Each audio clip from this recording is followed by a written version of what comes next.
Keeping well, I'm keeping well. I had a great night's sleep last night, and I had one of those revelations when you wake up in the morning concerning this epic voyage, and it was one of those revelations that one of those insights that pops into your mind, and you're just halfway between waking and sleeping, lying in bed, and you're getting up, and a kind of a clarity comes flooding through, and suddenly random pieces of the jigsaw start clicking and forming a picture. And this morning was very much one of those mornings, and you know what I'm talking about. Now, because of the dark workings of YouTube's algorithms, I'm going to be talking, and I'm already in trouble anyway with them. I'm going to be talking in metaphor through most of this video, and those of you who have been following my work for a while know how much value I place on metaphor.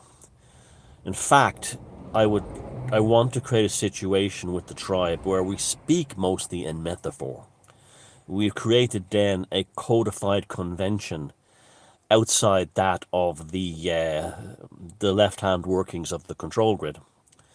It gives us that kind of hobo palaver freedom that allows us to get around these things. And it's, so I'm going to be using terminology that some of you might not have heard in a metaphorical, allegorical, mythological sense. I'm sure people down in the comments will actually post what I mean when I say these things. But anyway,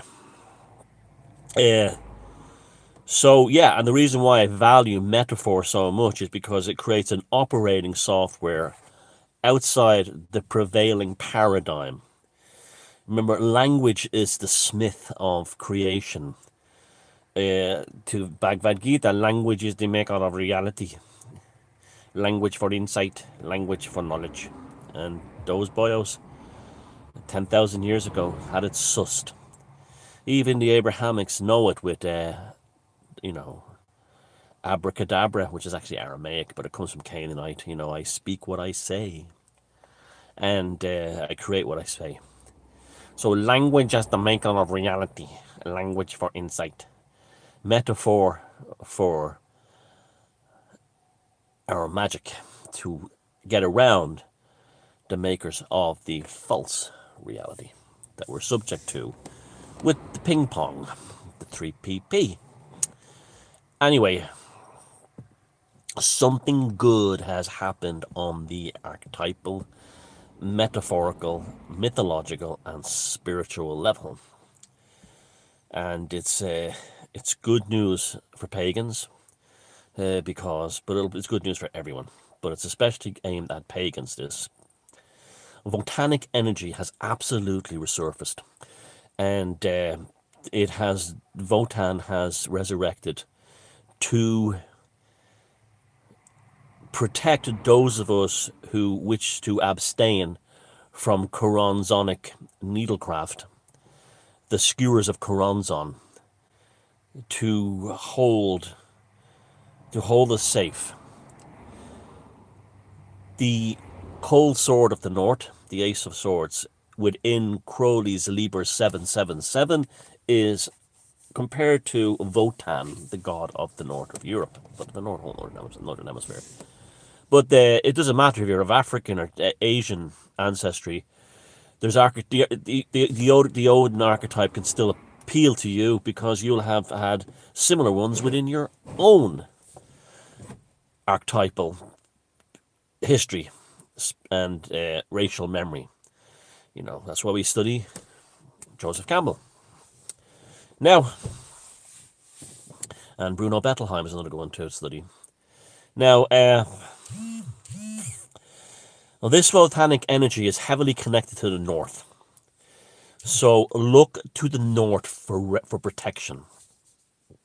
By that, you remember in the movie The Lord of the Rings, the scene where Odin says on the sixth day, look to the setting sun, or look to the east. I forget what it was. And there's a fantastic scene in the movie where he rides down the side of the mountain with hundreds of Rohahim, and he holds up his staff, and a Luciferian light blinds the orcs, and they just plow into them, and they rescue Helm's Deep, and I think it was Helm's Deep, and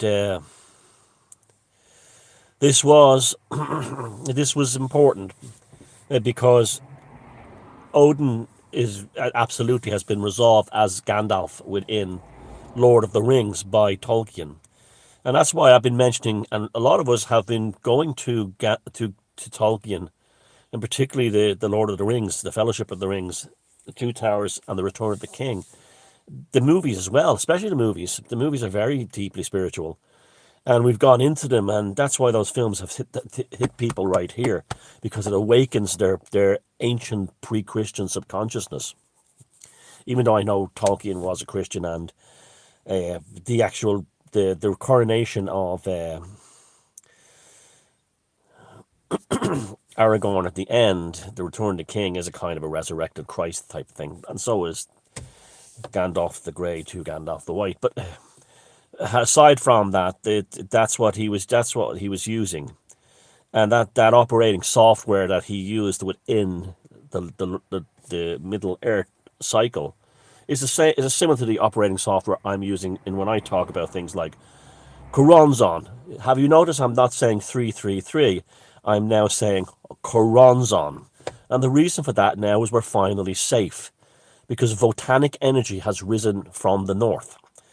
And the blade of Wotan, the Ace of Swords, Liber 777, is now being held up. It's very similar to the sword of Isildur when Elrond handed it to Aragorn and said, you know, give up the ranger. It's time to become the king you were meant to be. And that's what's happening right now. That kind of metaphor of the Eye of Sauron as Coronzonic needlecraft, the skewers of Coronzon, you know what I'm talking about there, is now being held back by the Isildur's sword, which has been resurrected within our own mythology as the blade of Wotan, the Ace of Swords. I suspect many of you will be getting strong readings of the Ace of Swords in your tarot workings. The Ace of Swords is the cold, icy blade of truth. It's the blade of the north. It's associated with the Arctic regions. So therefore, kind of the Faroe Islands up. So we're going to see developments in the north. Look to the north. Canada, Alaska, northern Russia, Siberia, Scandinavia, Finland, Iceland, Greenland. Look to the north. The Arctic itself. This is where this Coronzonic energy, we may be subject to seeing sudden activity such as UFO manifestation, the ghost rockets of Parsons and Hubbard, the Scandinavian ghost rockets of the Babylon working. Of the UFO activities has already gone through the roof in Canada. We'll see something. We may see a massive and sudden aurora borealis around the northern hemisphere, forming a corona, a crown around the earth, symbolizing that the All-Father and his protection is with us.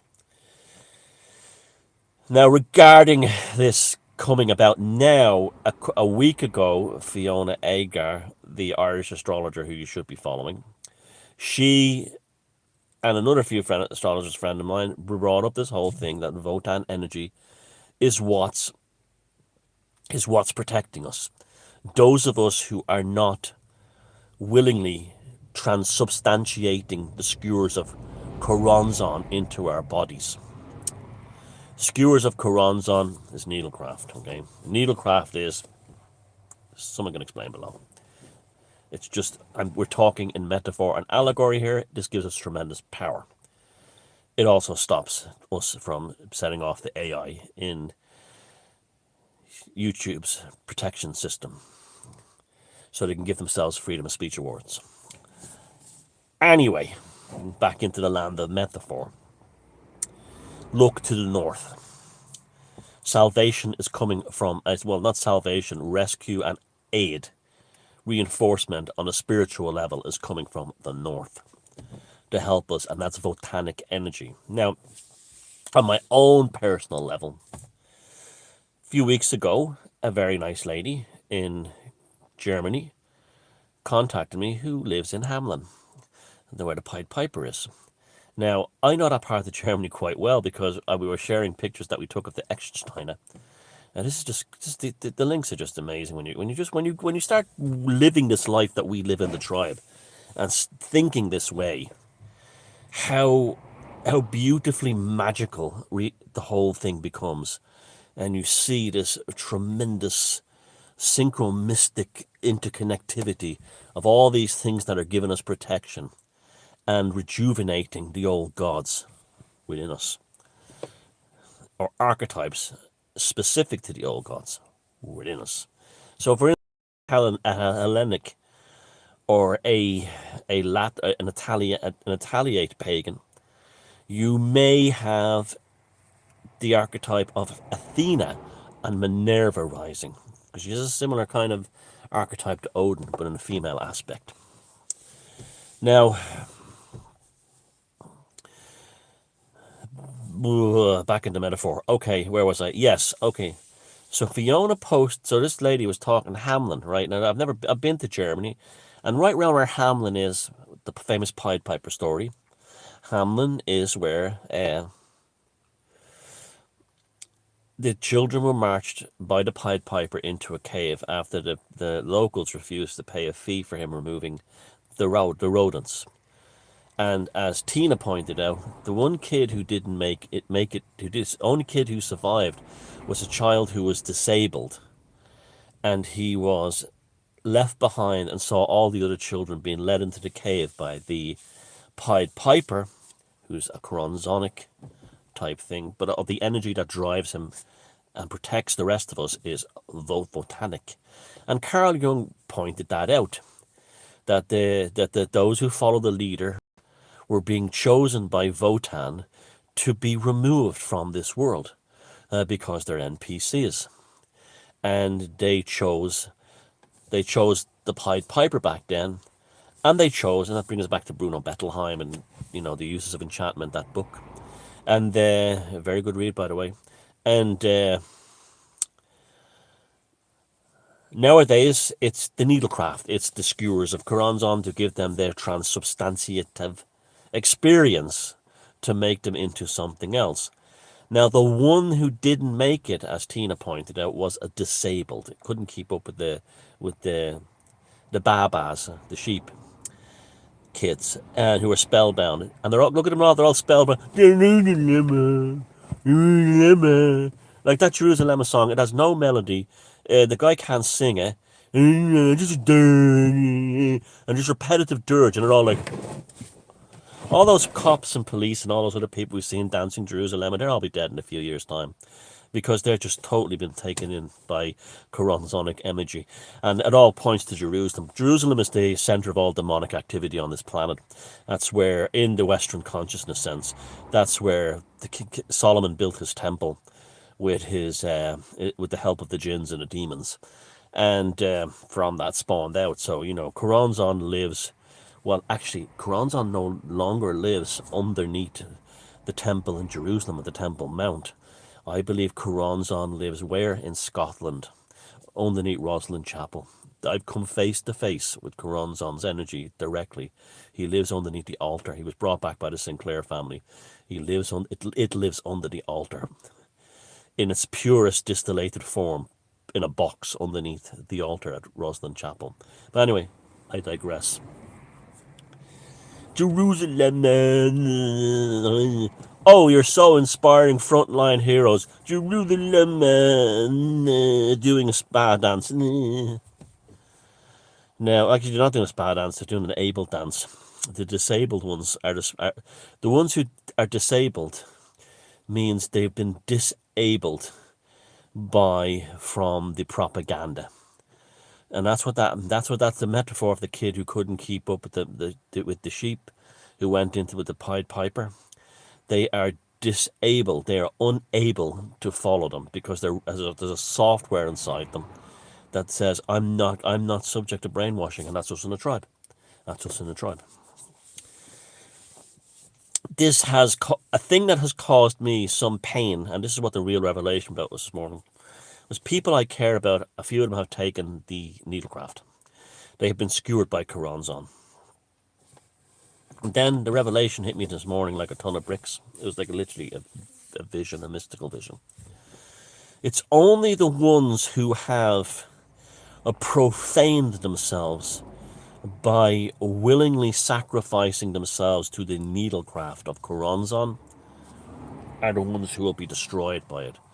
Those who were innocent about it, like children, or those who were coerced into it, people saying you lose your job if you're not vaccinated, they won't die.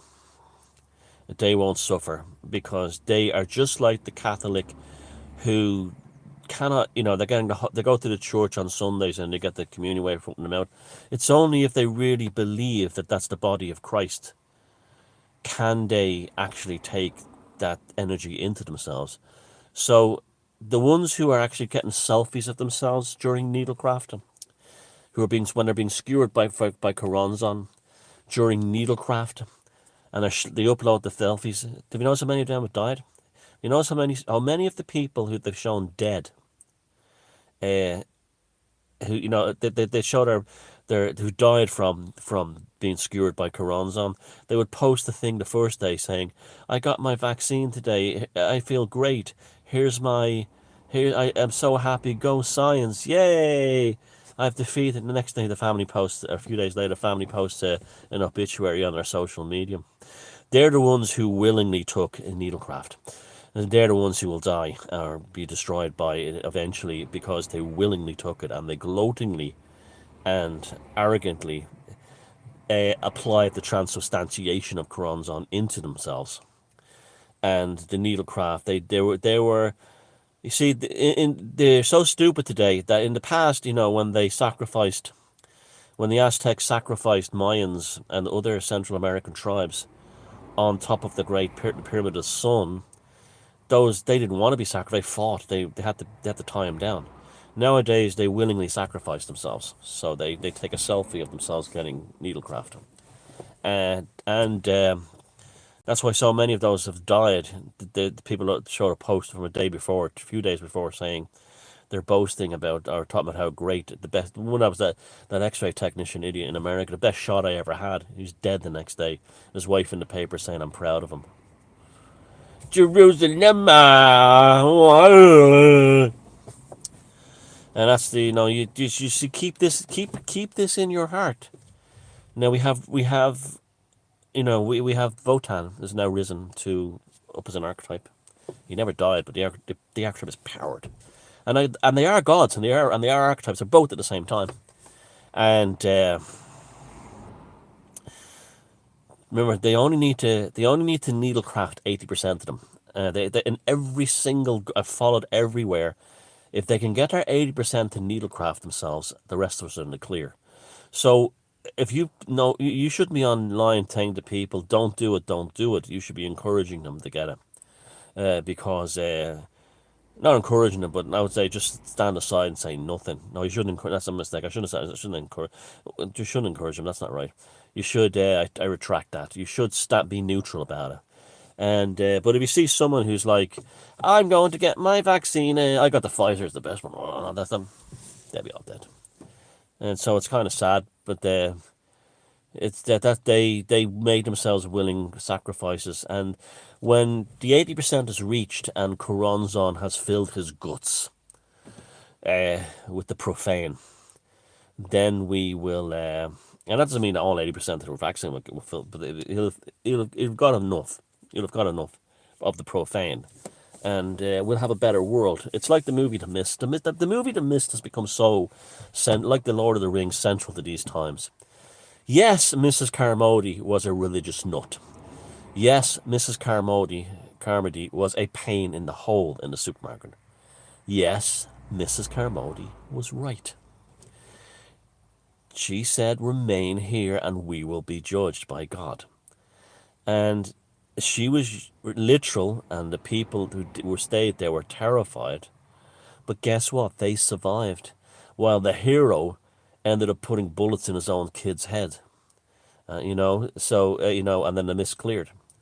And Mrs. Carmody represents sometimes someone, like for instance, to me, when I see Mrs. Carmody in the mist, I think of Gemma O'Doherty.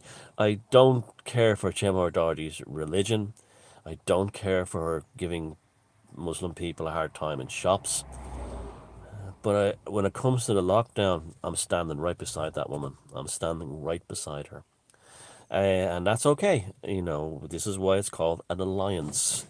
And I know her heart is pure in that she has a pure heart in her drive. I wouldn't agree with her Christianity, but her heart is driven by a pure stream of energy. Just like Mrs. Carmody in the movie The Mist was driven by a pure stream of energy. And you had to listen to her Bible verses, and you had to listen to all that stuff. But Christian Morris did a brilliant job when he pulled that, because I started watching The Mist again, the movie. The TV show isn't bad either, but the movie's better. And because I was thinking in terms of The Mist and the ping pong pandemic, right? And he was the one who said Mrs. Carmody in the supermarket was the real hero in that movie, because she saved dozens of lives. And do you remember what the heroes, the frontline heroes in the Mist supermarket died from? Getting medications. The first they had so many of them were destroyed raiding the pharmacy. They lost they lost so many people they needed with that, and they had everything they need in the supermarket. Just wait, and the mist will clear. You do not have to be proactively involved. Now, it was an unfortunate ending for Mrs. Carmody, because she was talking about they'd have to sacrifice people. But she was being honest, because the ones who were going, we're heroes, we got to play the hero at the fucking John Wayne archetype. They were getting the rest of them in danger.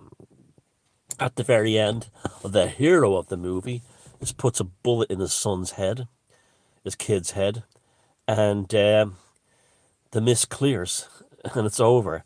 And guess what's happening when the mist is clear?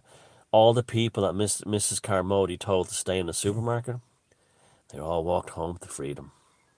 And that was that was a metaphor there. Let this, that's what I've been saying. There is a dark power force, a dark spiritual power force moving across this land, this planet. Do not try to interfere with it, or you will be destroyed. Destroyed too. You will be destroyed too. Do not willingly give yourself to it.